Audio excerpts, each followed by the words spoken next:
कहता है ना, आंखें राज बताती हैं। सावधानी से पढ़ना होगा, क्योंकि मैंने एक क्वेश्चन गलत कर दिया जो कि अभी मैं पढ़ रहा हूँ तो बहुत अच्छे से समझ में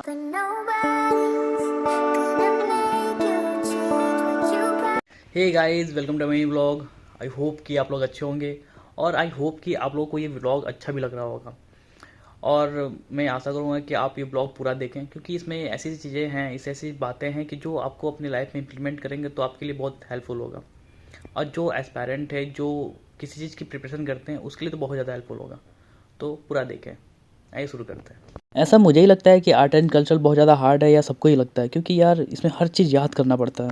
फाइनली बहुत टाइम के बाद अब सोच रहा हूँ टेबल पे बैठ के पढूं, टेबल चेयर पे, क्योंकि बहुत टाइम से हम स्टडी टेबल पे पढ़ रहे थे बेड पे। तो होता है ना कि ठंड में आप जैसे कि टेबल चेयर पे ना बैठ के आप बेड पे बैठते हैं, क्योंकि कंबल के अंदर। लेकिन अब ऐसा हो गया है कि अब तो ठंडी चली भी गई है, अब नॉर्मल थोड़ा बहुत गर्मी आ रहा है, तो अब टेबल चेयर पे बैठ सकते हैं।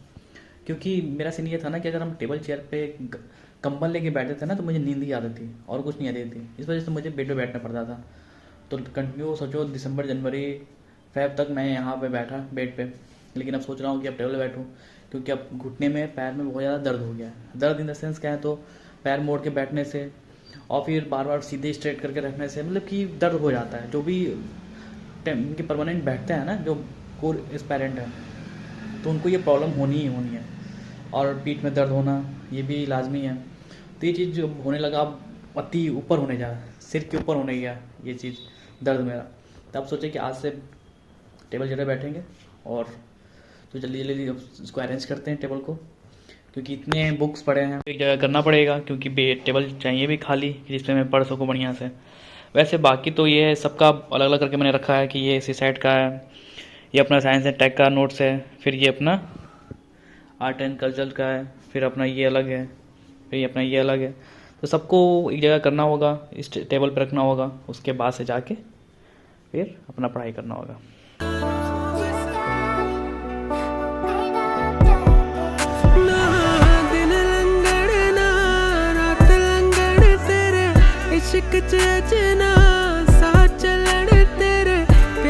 तो फाइनली सब चीज़ साफ़ करने के बाद, सब चीज़ अरेंज करने के बाद, सारे बुक्स को, नोट्स को, उसके बाद से मेरा पहला सेशन था कि मैं अपना पॉलिटी का एक पोर्शन बचा हुआ था आर्टिकल वाला, तो मैं उसको कंप्लीट कर लेता, क्योंकि बहुत दिन से मैं टाले जा रहा था। पॉलिटी मेरा कंप्लीट हो गया है।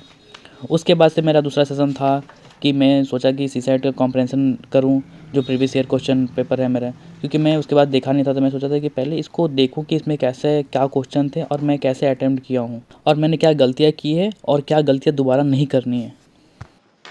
प्रीवियस ईयर के कंपैरिजन हल करने के बाद ऐसा फील हो रहा है ना कि ये चीज़ समझ में आ रहा है कि हम लोग को एग्ज़ाम के टाइम में बहुत सावधानी से पढ़ना होगा, क्योंकि मैंने एक क्वेश्चन गलत कर दिया जो कि अभी मैं पढ़ रहा हूँ तो बहुत अच्छे से समझ में आ रहा है कि नहीं, उसका आंसर कुछ अलग होगा, लेकिन मैं उस चीज़ को गलत कर दिया हूँ।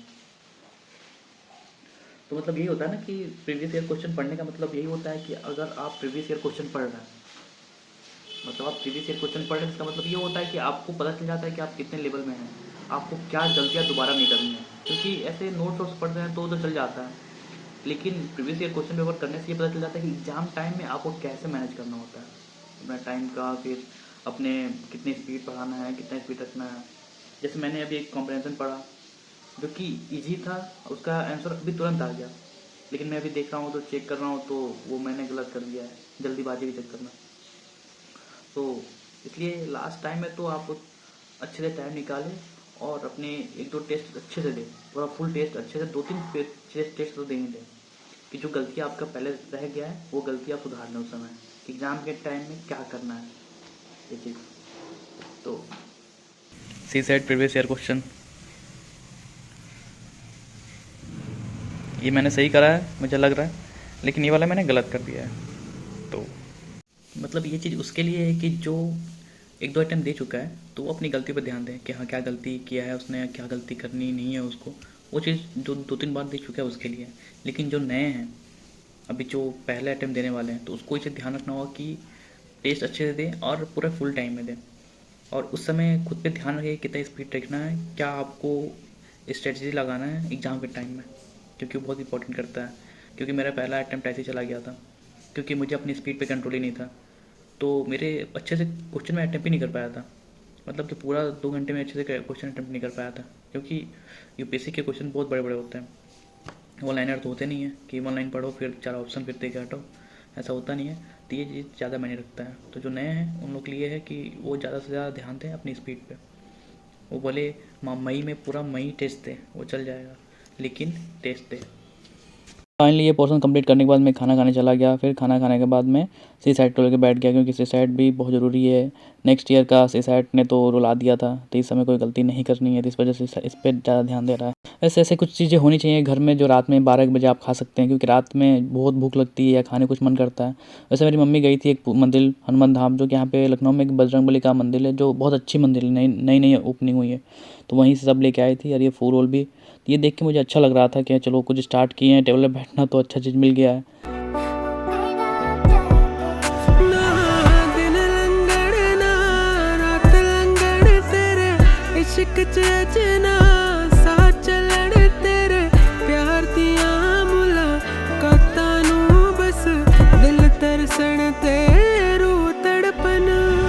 ਕਿੱਦਾਂ ਸਮਝਾਵਾਂ ਤੈਨੂੰ ਪਿਆਰ ਦੀਆਂ ਰਾਹਾਂ ਵਿੱਚ ਵੇ, ਯਾਰ ਦੀਆਂ ਬਾਹਾਂ ਵਿੱਚ ਵੇ, ਸਜਣ ਜੇ ਸਾਥ ਨਾ ਹੋਵੇ, ਲੋਕਾਂ ਦੇ ਤਾਨਿਆਂ ਦਾ ਵੀ ਯਾਰ ਨੂੰ ਗਮ ਨਾ ਹੋਵੇ, ਅੱਖੀਆਂ ਵਿੱਚ ਚਿਹਰਾ ਹੋਵੇ, ਜੇ ਹੋਵੇ ਤੇਰਾ ਹੋਵੇ। ਕਿਉਂ ਨਾ ਕਰਾਂ ਦੱਸ ਪਿਆਰ ਵੇ ਮੈਂ ਤੇਰੇ ਨਾਲ, ਜ਼ਿੰਦਗੀ ਹਸੀਨ ਬਸ ਯਾਰ ਇੱਕ ਤੇਰੇ ਨਾਲ, ਮੰਗਾ ਰੱਬ ਕੋਲੋਂ ਖੁਸ਼ੀ ਜਾਂ ਮੈਂ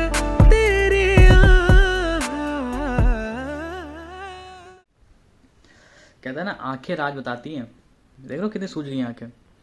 जो कोर्स पेरेंट है वो समझ रहे होंगे कि हाँ क्या सीन हो रहा होगा, उसको पता होगा कि हाँ इन आंखों के पीछे ये जो आंखें सूझे हैं, इनके पीछे क्या, कितना कम नींद, क्या हर समय नोट्स देखना, क्लास देखना, इसके राज हैं। और जो नहीं जानते वो तो कहें कि अरे ये तो रात में फ़ोन चलाने की वजह से हो रहा है, रात भर लड़कियों से इससे बात करने से हो रहा होगा, पर ऐसा नहीं है। ये सब क्लास नोट्स और एग्ज़ाम पास आ रहा है तो उसका नतीजा है। और कहें कि आई होप कि आप लोग भी अच्छे से पढ़ाई करें, क्योंकि सबका सिलेक्शन हो यार। सब यही सोचेंगे ना कि सबका सिलेक्शन हो।